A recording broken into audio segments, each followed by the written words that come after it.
وہ کون سے صحابی تھے جو بغیر نماز روزے کے سیدھے جنت میں گئے؟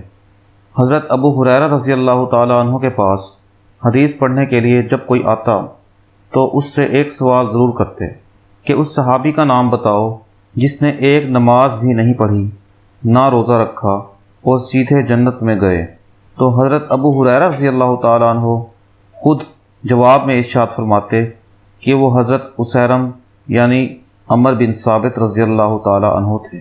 جنگ احد کے دن رسول پاک صلی اللہ علیہ وآلہ وسلم کی خدمت میں حاضر ہوئے کہ حضرت میری ساری برادری مسلمان ہو چکی ہے اور میں ابھی تک شرک کے عقیدے پر قائم ہوں۔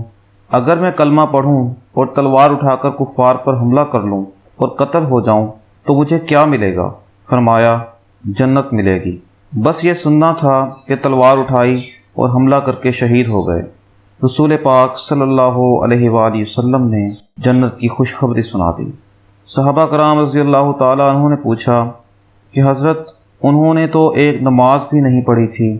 فرمایا کہ اس یقین کے ساتھ مسلمان ہوئے تھے کہ اگر موقع ملتا تو سب سے بڑے نمازی ہوتے، لیکن اللہ کے لیے سب سے پیاری چیز اپنی جان قربان کرتی۔